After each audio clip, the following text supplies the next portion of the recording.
Hello, everybody, and welcome back to the Department Podcast, the wrestling recap version of the Department Podcast. But before I get started, just make sure you guys, if you're new here, if you've been a loyal listener, make sure you subscribe to YouTube, Spotify, Apple Podcasts.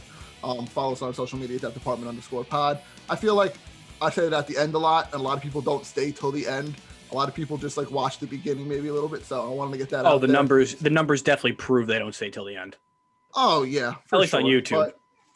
But yeah, if you guys listen, make sure you subscribe. It helps us out a little bit. But anyways, I'm Stephen Clark, joined with Justin Valentovic and Jesse Norman. Fellas, before we get into the ring and the crazy world of wrestling, how you guys doing on this Saturday morning, afternoon? I'm chilling, enjoying Saturday. Beautiful day outside, a little cold. The fall is definitely moving closer to the winter, even though we're only in October. But I'm chilling. Got some football tomorrow. Well, today when this drops or whenever it is, but Sunday.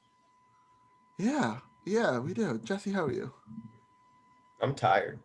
I'm pretty tired. Jesse's been working a lot at Chili's lately. He has to go to his shift again today. 3 to what, close? Yeah. You're screwed. Yeah. So that's not fun. And you were there last night too? Yeah. And tomorrow. Oof. So you're missing football tomorrow then? I can watch it while I'm there, but yeah. Okay. That's not bad. That's a perk of the job then. But anyways, at least there's TVs there. Yeah, that's good. Unless that's not like a Walmart or like anywhere that doesn't have like YMCA. Yeah. They have TVs. They have TVs. All right. Not many, but they had some. But anyways, enough of that. Let's get right into wrestling. And the biggest thing over the last couple of weeks in wrestling was the WWE Draft. We did our little mock draft the other week ago. I did not put a poll up because I forgot. But it was a lot of because you knew I won. But if I had to be a non-biased judge right now, overall Jesse won the draft in my opinion. Justin, you won like the first half of the draft. Then Justin kind of just like forgot about a lot of people and drafted Peyton Royce instead of Io Shirai. Yeah. But anyways, no, you guys both did really well. It was a lot of fun. I'm pretty sure we all had a lot of fun doing that, changing it up. But back into regular wrestling now. So we had the draft. And like I said, the draft, it was something. I want to get your overall reactions first before we break down little by little. Justin, what was your overall reaction of the draft? Was it good? Was it bad? What did you feel? It wasn't the worst. It wasn't the best, but it did what I expected it to do, was reshake the roster to kind of favor Raw a little bit more, since SmackDown was severely better, since really the whole quarantine era. So, it did its job to shift the talents back over to Raw, but also at the same time, they almost did a complete roster flip, sort of, for certain people. But also some people just stayed on the same show, so nothing really changed. But it did its job for what they were aiming for, I guess. Yeah. I liked it. I thought it was cool. It was whatever. But Jesse, what did you think? Let me get your thoughts first. I thought it was cool, but there was very little NXT call-ups and draft picks and anything. So I feel like every year we're like, oh yeah, the draft is coming. This is when this person from NXT gets called up. This is how they bring up Undisputed. And at this point, I don't know if Undisputed is ever going to go up. Honestly, I really don't. There's such a mainstay of NXT. I don't see it. And were there any major NXT call-ups from this? I don't think so. Right? No, zero. A big nothing. fat zero. So basically, it wasn't really a draft. It was just the glorified superstar shakeup with the fresh coat of paint with the draft, nameplate under it, and they just did a little bit more of a format rather than just having people appear on their other show. Exactly. God, the shakeup was so stupid, though. That was the stupidest. Yeah. They wouldn't even announce things. Like, people would just show up and be like, I'm part of Raw now. And it's like, oh. Yeah. Well, it seems like the one thing I like about all of this, though, a positive I took away, it seems like we're going to get the draft around mid to beginning of October every year now. Which is fine, because that's how the TV seasons are working, because that's how they kind of relaunch it. And that's a good way to have a kickoff if they're going to acknowledge the fact that they're entering seasons for the television series.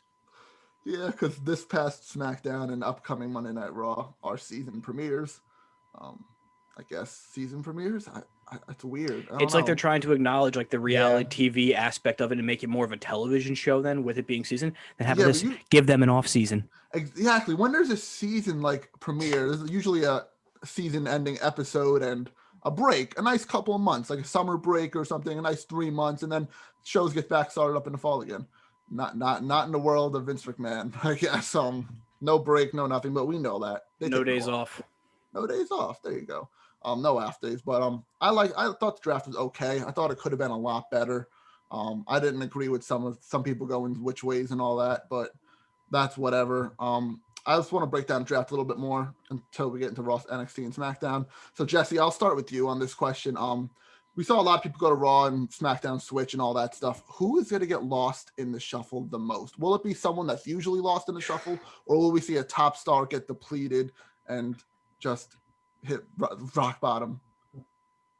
Well, I mean, for the most part, the top stars at the top of the main event have been the top for a while. And one guy that I'm scared could get lost in the shuffle is Keith Lee. Mm-hmm. I think it's definitely possible because it still doesn't seem like they want to be done with Drew Randy. And if Drew Randy is still going on, what is Keith Lee doing? Maybe if Keith Lee's pushed into feuding with the Hurt Business for 4 months. Hey, oof, that's brutal. I called this. He could be the Mark Henry, like Mark Henry was of Nation of Domination. I called that about. But he's not. I don't think he wouldn't go in. He would Apollo Crews it. He would fight them for 4 months. He would go in and infiltrate it from inside out. Like he would try to break up the Hurt Business from the inside if they were to do that, which would be, I'd be okay with it. I feel like Keith Lee can run a little heel gimmick too. He has a mean mug that he can pull once in a while. But yeah, no, if you start seeing Keith Lee in like tag team matches now and all that stuff, but I'm okay with him getting like squash victories too at the moment. Feed him to NXT jobbers. Feed him to those guys. They don't have anything for him to do because he was supposed to be like put right into the title picture, but they're still running Drew Randy, which hey, Randy's been really good. Drew's been really good. Yeah, it's but just too long now. I don't think anybody can say it hasn't run its course at this point. There's no blow-off match. Drew's won every single match. Most likely, Drew's going to win inside Hell in a Cell, too. So. Exactly. So, Randy's going to be like 0-4. Why would he get another match? Yeah, it's been too long, that feud. But Justin, I'll go to you again with the same question. Who do you think would be lost in the shuffle if you think anybody is? I mean, it's someone who's already been lost in the shuffle, and it's not going to help him anymore. Is Aleister Black moving to SmackDown? It does nothing at all. Lars Sullivan also on SmackDown, not going to do anything. They broke up Heavy Machinery, so Tucker's screwed on Raw. And I hope we eventually don't see the New Day kind of get buried with Rhodes and Kofi over on Raw now after, their backstage belt swap. So just the way they broke up certain teams and placed like the people who clearly they have, they want to push is, Biggie and Otis respectively somehow. So I'm hoping, Tucker doesn't fall by the wayside, which he probably will. And eventually maybe Woods and Kofi do too once they drop the belts. But Aleister Black is definitely the biggest name that's going to get screwed. Aleister Black was drafted almost last overall. Like out of the actual draft, he was almost Mr. Irrelevant. Eligible. Literally almost Mr. Irrelevant. I'm trying to find it really quickly. I got it here on CBS Sports. Aleister Black was drafted number 4 in the 6th round, second to last. He was Carmella, Peyton Royce, and Titus O'Neil. Drafted after Titus O'Neil, Dabba-Kato, R-Truth, Robert Roode, Dolph Ziggler, Nikki Cross, all drafted ahead of. And look at the names following him: Akira Tozawa, Lana and Natalia, Rick Moss, the Riot Squad, and Arturo Ruas. Yeah, whoever that is. That was the Raw Underground guys. Because Raw Underground's dead, so that's why. Yeah, but they got, I don't know why they're still on the main roster. I guess Vince likes those like mid-card NXT guys that don't get used a lot. Vince loves those guys. But back to because Vince wants to make a star out of the guy that Triple H didn't, and he never, ever, it never works. Ever does. Yeah, no, I would say Braun would maybe be the only one. Braun Elias maybe the only two. I think they like Braun too much. Whenever they don't use Braun, they're just going to put him in the tag team division and have him bury the tag division again. Yeah, I like Braun as a heel, but as a face, But my pick for Lost in the Shuffle, that Justin touched on it very briefly, but Tucker 100%. He's screwed. He is screwed. He's so. Tucker's gonna Tucker's gonna do nothing for like 6 months, and they're gonna just fire him. Yeah, the second they put the briefcase on Otis, his days were numbered from there. If we're being honest, like that was the nail in the coffin for him. But that's just another tag team too that WWE broke up again in a very thin tag division. And also talking about the lazy tag division, I hinted and talked about it. What the hell was that belt swap for the Raw and tag team? Yeah, I was going to get to that in Raw, but we can talk about that now. Because it's part of the draft and it pisses me off. It's just so lazy. The fact that they can't do anything to swap it over. It's just you couldn't have them lose the belts and then swap the teams over who were have the belts stay on a Raw tag team for either one and then have them win the new show's belts if you want to put it on. At least then it's something. You're getting something out of it, not just, here you go. Shake hands. Yeah. I like WWE a lot. I really do. And I'll try any way to defend it possible, but I can't defend this. How about this? The easy way to avoid this ever happening again, scrap the Raw and tag team belts, either unifying them, making just, the WWE tag team championships, or bring back the world and WWE tag teams, or make it world and universal. That, or just keep them on the same brand too and don't swap them to begin with. Like, it was just idiotic at that point. Like, just keep them on the same brand, or like you said, Justin, change the name of the titles. They don't have to be Raw and SmackDown, or just unify them. There's like 3 or 4 different options they had besides just take Raw.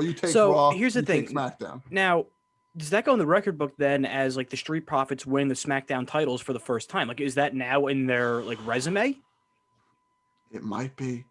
They have to be one-time SmackDown tag team champions. Because they were gifted it, so I guess when they would gift belts to other wrestlers in the past, it counted on their resume. So I guess it does.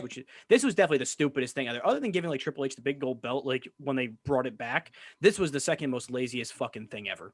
Yeah, it's like when Orton, they gifted Orton the world title, then he had to win it that same night with that 2001 No Mercy 07 something like that. Something like that. Because they gifted him the world title, then he also had to defend it against Triple H or whatever. And I guess he won the title twice that night, technically. Then, something like that. But I had to look at the record books to see if they counted that as 2 different reigns. This has hit an all-time low of just laziness. And also, Adam Pearce is basically an authority figure at this point. Just give him the name. He does a good job when he's on camera. I like him being... but he's not used enough to be an authority figure, and everybody seems to like when he is. And when he is used, it's in an authority figure role. Yeah, he does both brands. Even if you don't want to do a separate GM for Raw and SmackDown, just make a general commissioner. A general commissioner. Fine, and have it be Adam Pearce, because he was on Raw during the swap, and he was on SmackDown this week for the contract title signing with Bayley and Sasha Banks. So he's clearly an overseer of something. He is just acknowledge it. Just acknowledge it. He's like Vince's right hand man. How dare you guys? WWE doesn't have authority figures anymore. It's our WWE now. It's literally William Regal. Remember? He's been doing it. What was that? 2018. Yeah. Yeah. New things will change. Here's Goldberg. December 2018.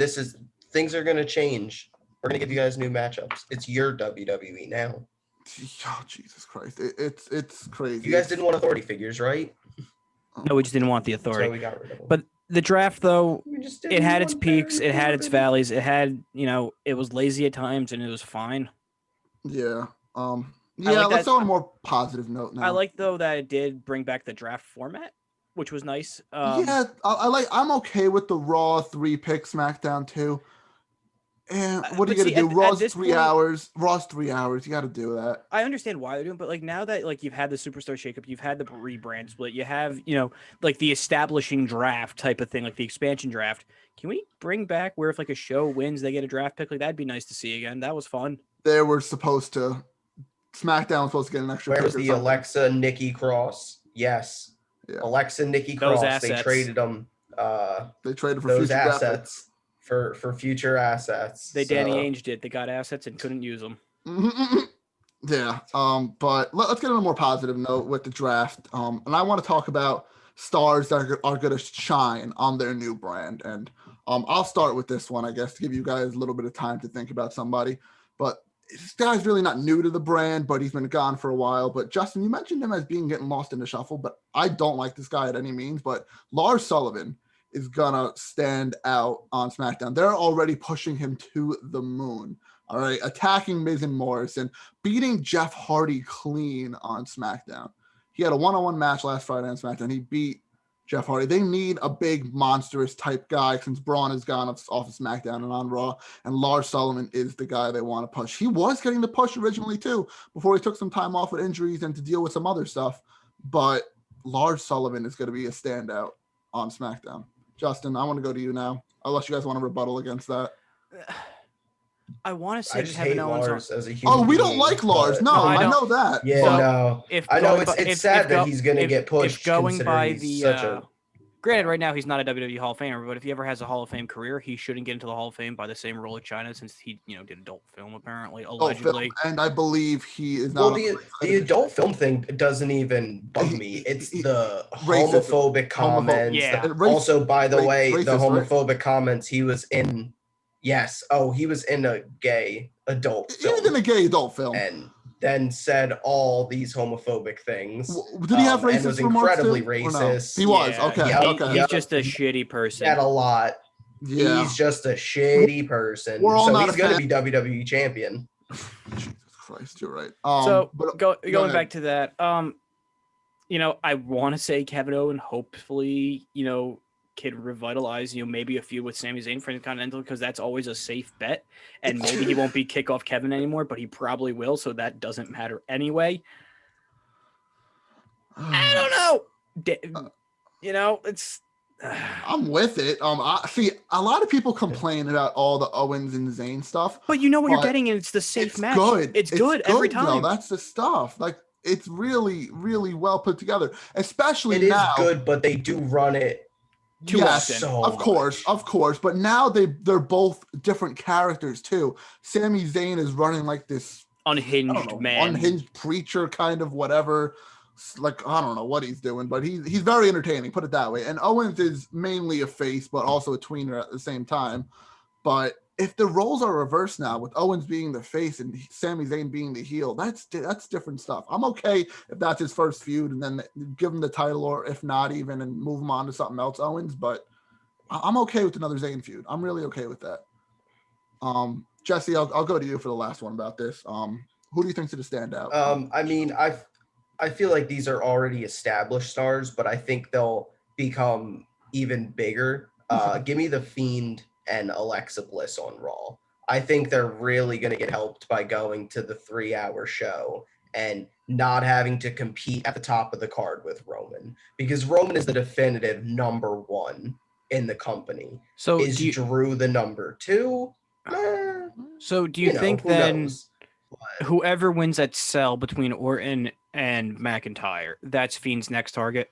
I think Fiend stays out of the title picture. I really do. But then why were they building Fiend it on stays out for a little bit longer? Building what? They were building it sort of because they knew they could. They knew they could build it and then ship him out. They were just tickling our balls, Justin. They like to do that. Yeah, they do. What I think they'll do is Alexa gets the belt first, and then Fiend goes for his belt.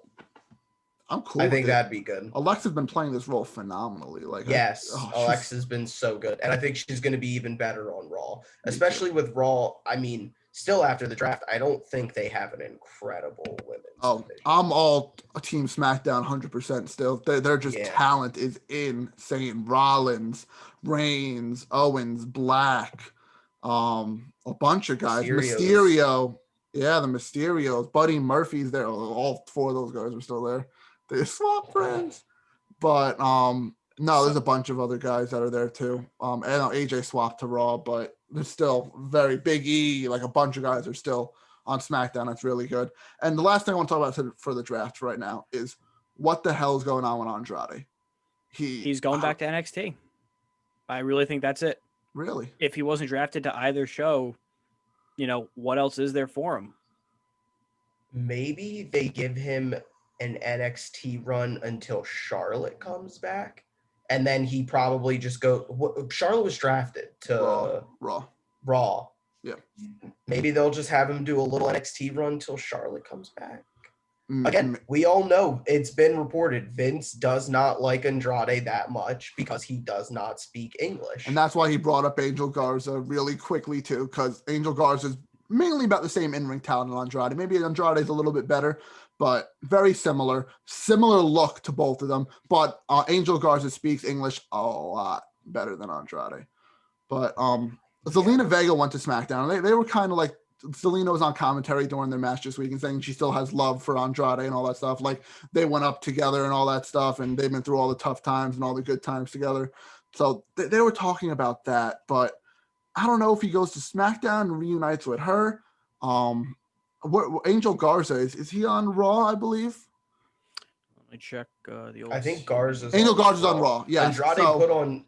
Andrade put on Twitter, like, in Spanish, she said, like, thank you to Zelina, pretty much. So I think they're not going to be back together. No. So and then Charlotte commented under it about him possibly needing a new manager.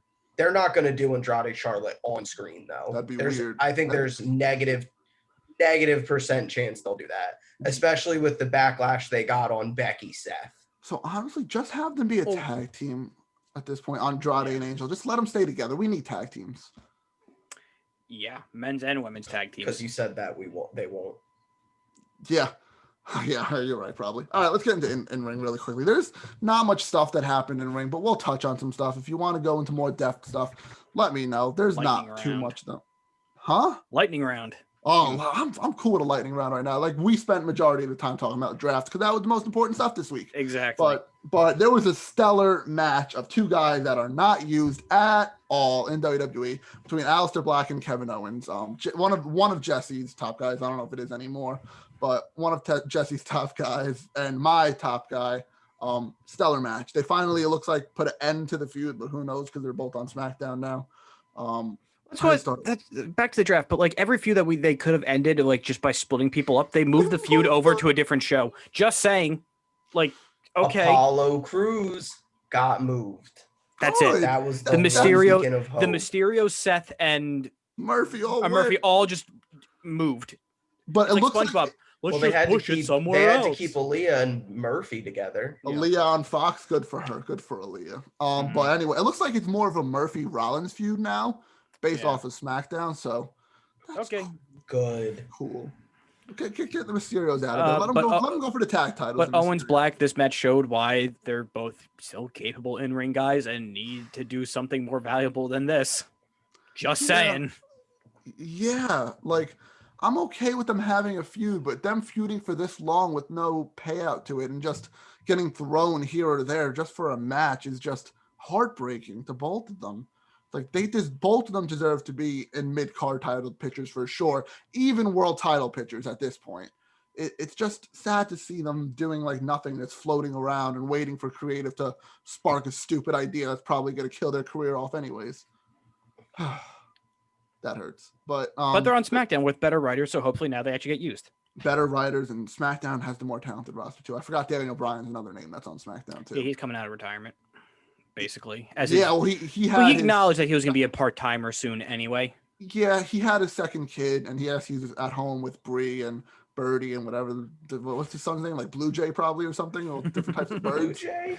I don't know, but congrats to him and his family for that. But he's back. That's cool. Adds to the talent roster on SmackDown. All right, continuing.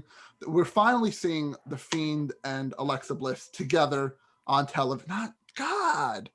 Jeez, my Alexa just lights up every time I say it. I just call her Bliss now on. Just unplug it. That's not a bad idea either. So Bliss and The Fiend attacked Andrade and Vega. That's why I still think there's something there with Andrade and Vega. But Vega's on SmackDown, The Fiend and Bliss are on Raw. So is that just saying that we're the dominant couple now on Raw and that's it? Like, what did you guys take away from that? Yeah, Yeah. I would say that's the we're the dominant couple thing, but also I guess we're gonna act like Andrade and Vega were a dominant couple on Raw. I mean, they were in NXT. Yeah, no, you're right. You're right. They didn't win anything. I mean, quite literally, Andrade still has never even won a United States championship. Yes, he has. So I thought he did did. he? When? Yeah. on SmackDown. I thought he was in the match a bunch of times. Oh, I meant on Raw. Oh. I didn't think he's won anything. No, like, Raw, he literally nothing. didn't win it. Not even the tag titles, and they feuded with the Prophet since WrestleMania. They've for so long. But no. Yeah, literally nothing on Raw. You're right with that. But yeah, he did win the US title on SmackDown, and I don't know. I guess it's just showing that we're the new dominant couple on Raw. Like, we're running this ish now. So good, cool. Yeah. Alexa's cool. He won the championship in like the end of 2018, I think it says. Yeah, no, but I really like seeing Alexa and Fiend together, that they're actually having them do things together now. And really, anyone who's a mixed group of male and female, watch out, because, they could be next. Yeah, no, I agree with that. All right, let's just finish out Raw last, because we have a little bit of time left to finish out Raw.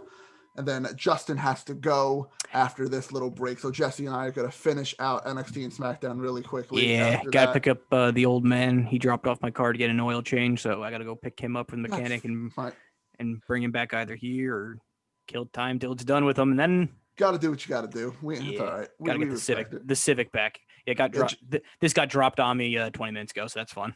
Oh, fun. That's why you went on mute. Yeah, we saw that. Anyways, Jesse and I will get to NXT and SmackDown. We'll fly through that quickly after the break. But before we get to the break, we talked about the title swaps already, and we can't beat a dead horse anymore. Stupid move. But another stupid, questionable move is there was a number one contenders battle royal, cross-branded battle royal, to see who will face Asuka at Hell in a Cell. And at first, the winner was Natalya, but someone wasn't eliminated, came back in the ring and eliminated her former partner, Natalya. And that is Lana. And Justin's banging his head against the mic. Justin, I guess I'll start with you with this one. Well, first off, by her throwing Natalya out, that basically breaks up that women's tag team, whatever that group was. I guess the shtick of throwing Lana through the Tik Tok girls, throwing Lana through an announce table, that's over until they have a table match somewhere down the line for something. Because why else would they be doing that with them? Or they just want to injure Lana with Nia Jax. But I don't get it. They've wanted to do this for a while. They're finally doing it. Asuka's going to eat her in 5 seconds at Hell in a Cell. Like, this should be a kickoff match. This should not be on the main card. If Kevin Owens has a kickoff match at Hell in a Cell and this is on the main card compared to that, I will cry. Yeah, I think it's in like Lana's contract that she has to have like a championship match per year, because they give her one every single year, and every single year everybody's like, this isn't going to be good. She's not a good wrestler. Don't do this. And then they do it every single year. Yeah, it must have been something in her contract too. I agree. Like, she got put through a table like 4 consecutive weeks. And I guess they're like, we put you through enough hell. Let's give you a title match at a big pay-per-view now. But weird move. Very weird move. Just, I would honestly, I was upset when I first saw Natalya win, but I'd rather have Natalya in this match than Lana. She's at least capable of delivering a good match. Lana, the jury's still out. Yeah, like Lana's been training and all that. Maybe she got better. Lana's been training, and then every time she gets back in the ring, everybody's like, "Oh, she's training. Let's see." And we also know people who are training to be professional wrestlers, and that's not, well, you can't put too much stock in that. Training while you're performing is also different. Like, she's training while she's like, well, maybe not on the road now, but before, like, if you're training while you're on the road, you're not getting in that much training. Yeah, it's just very odd, very, very odd, very spur of the moment when you have some decent women's wrestlers on Raw, not as good as SmackDown or NXT, but you have some people on Raw which you could build around and all that stuff. Hell, split up Nia Jax and Shayna Baszler, have one of them against Asuka, Nikki Cross, Alexa Bliss, Mandy Rose, Dana Brooke, Lacey Evans. You have all these. Anybody. Or the undrafted free agent Mickie James. That's also a thing. So. Jesus Christ, the disrespect she gets. They don't care about Mickie. No, maybe if she dyes her hair blonde, Vince will care. Probably. That's the only way he does. At this point, I wouldn't doubt it. But I named all those women. That's basically the entire Raw women's roster. But any of them, even like Dana Brooke or something, like Dana Brooke's talented. She's really good, very underrated. Have her get a title match instead of Lana. But I guess congrats to Lana. Just another questionable Raw decision for a crappy year of writing and booking. For Raw. Yeah, Raw's. And what a way to start off the season. Oof, what a way to end the season, Justin. Now it's the season finale. Yeah, well, they start her the season premiere as the number one So contender. is that like what everyone's complaining about Game of Thrones, how that ended really badly? Like, yeah, is but that's like how the show. equivalent? But see, that's how the show just ended. Well, at least. Raw's never gonna end, so we're stuck with it for the rest of our lives. Yep. Oh my god! But anyways, that does it for this part of the Department Podcast. Yeah. In the second half, Jesse and I really quickly are going to go through NXT and SmackDown while Justin gets his car. Stay tuned. We'll be right back.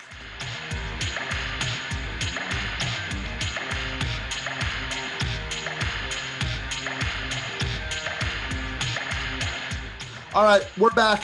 Only 2/3 of us are here. Justin left to go fix his oil change, some garbage like that. I don't know. See ya. He'll be back for the football episode, but I'm still here with Jesse, who's loyal and stayed for the show, and myself, Stephen Clark.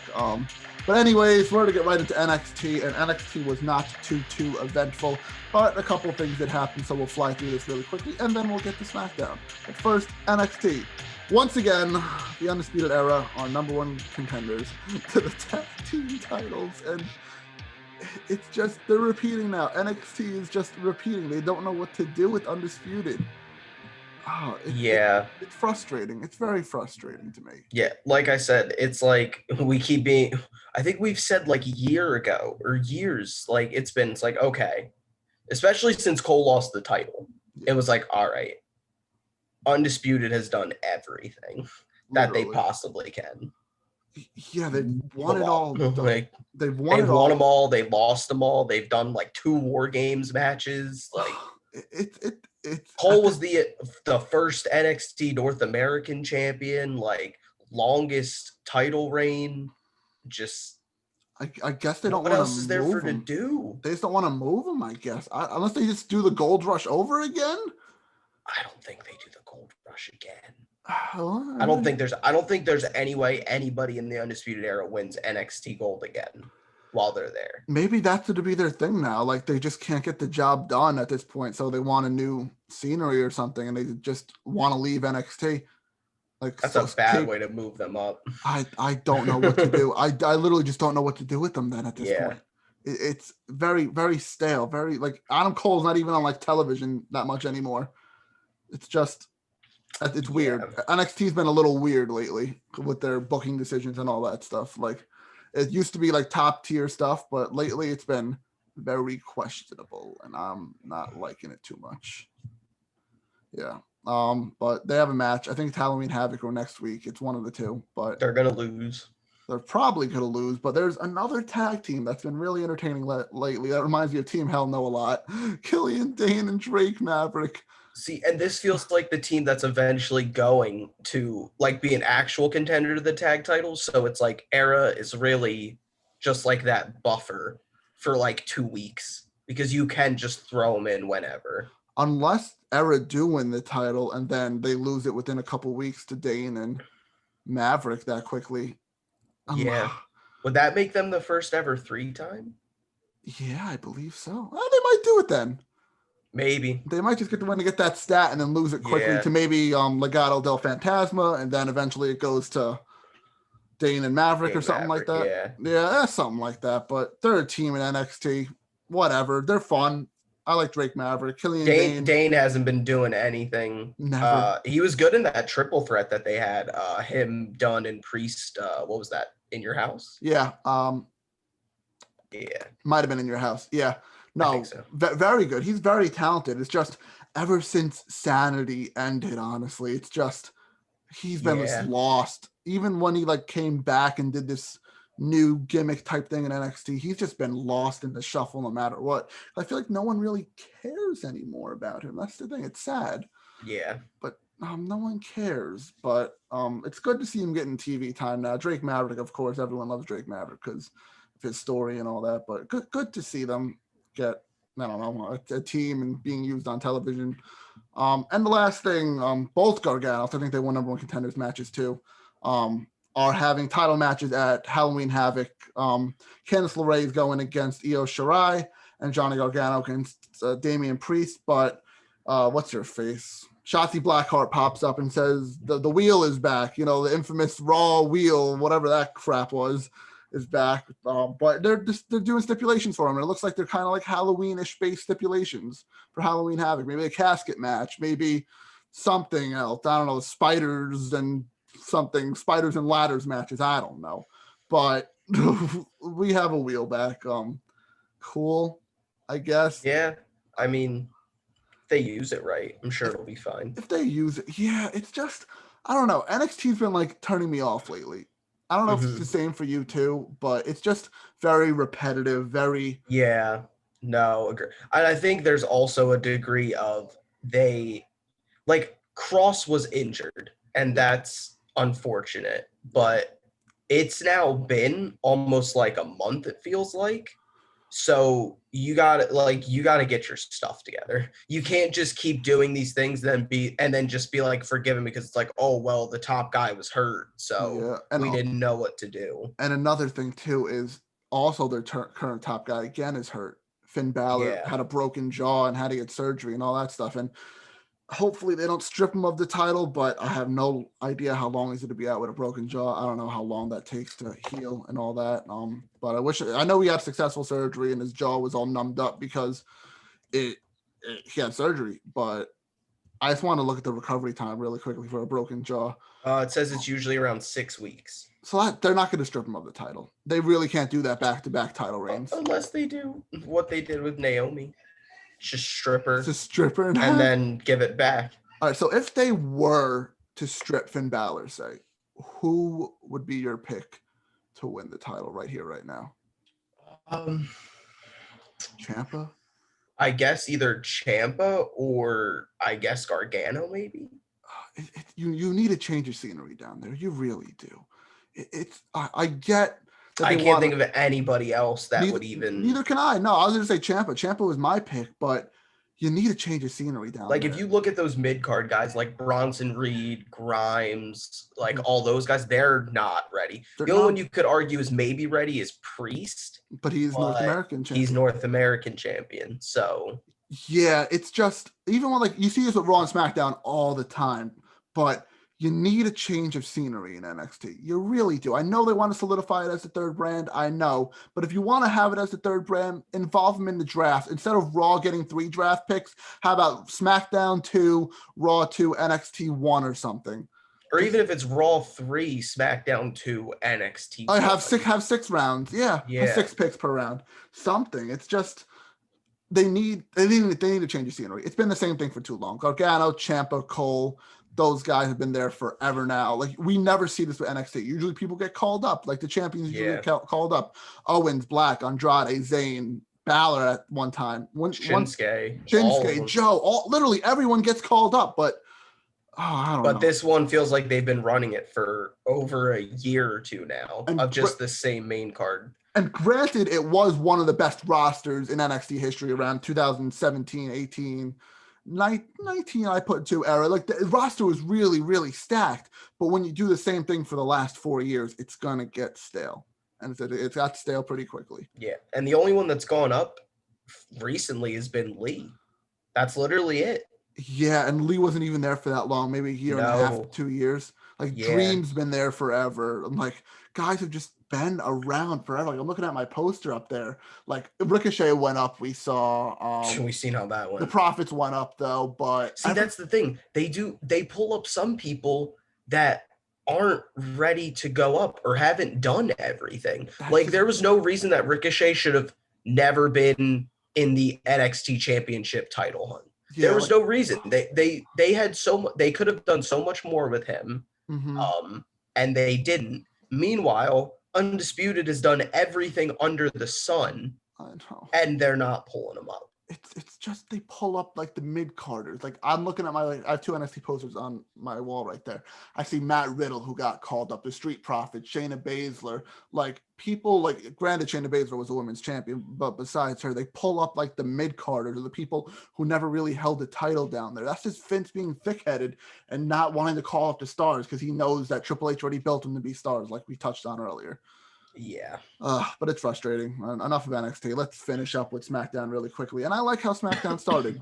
I really do. It started with Triple H and Stephanie in the ring with all of the SmackDown superstars on the ramp, introducing a lot of them. Because maybe a lot of people don't watch Raw. You never know. People might just watch SmackDown. You don't know if people get USA on their cable or whatever they're streaming television on. But they introduced a lot of the new faces, which was cool, and announced a couple title matches for tonight, which were Reigns and Braun Strowman for the Universal title. Which is Braun's farewell basically to SmackDown. The New Day had officially their farewell, and also they announced tag team title match, the new SmackDown tag team champions, the Street Profits against Rude and Ziggler. But I liked the opening; it was fun. But a heart pulling moment happened shortly after that, which was the farewell to the New Day. And I want Jesse, if you could, I want you to give me one solid good reason why they broke up the New Day besides the Big E single push. Like I mean, I guess you could say that it ran its course, but they always, I thought it was fine. Yeah, I feel like if you were gonna break up the New Day, there was a lot better ways to do it.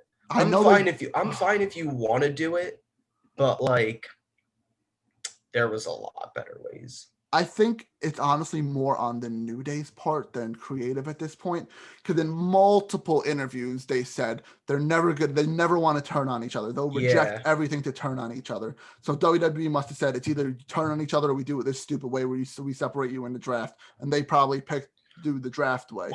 Why wouldn't they just? Well, first off, the draft thing makes no sense because why would you not draft the New Day as a stable? Like that goes back to like the 2002 draft where why would you not take Bubba Ray and Devon together? Why would you just take one of them? They did this really stupid in the draft too. They switched it really badly because Kofi and Xavier were taken first, then Big E was taken. If Big E was taken first above them, that would have made so much more sense. Yes. Like literally, because then you have to keep Kofi and Xavier together because they're the tag team champs. The fact that they were taken first and they just left Big E out when they could have taken Big E. They could have just taken him for no. Well, and then if you take him, the way to just split up without turning is what if Big E's like, hey guys, I'm really happy you're back, but like I'm still doing this singles thing. Like, and I was, Kofi did it, and like, and they'd be like, yeah, that's cool. If you need anything, we're here for you. But so much easier. And then you can just bring them back together whenever. Yeah, it was just bad the way they did it. But the farewell was emotional.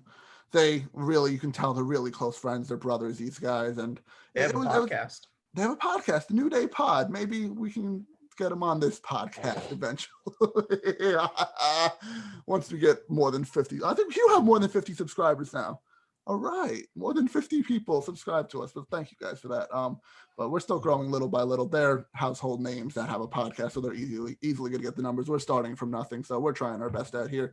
But anyways, they split. They had a phenomenal match against, of course, they had to put the bar, Sheamus and Cesaro back in that match because they had those great matches and a long feud with that. Also with Nakamura in there. But great match. Congrats to them having a farewell match. It was really fun to watch. Two last things on SmackDown, not much more. Bianca Belair, she's been getting all these vignettes on Raw that were okay, whatever. But the SmackDown ones, they were insane. They're putting a lot of stock into Bianca Belair, not only from the vignettes, but from Michael Cole on commentary saying, or Corey Graves, one of them said, she's a future world champion.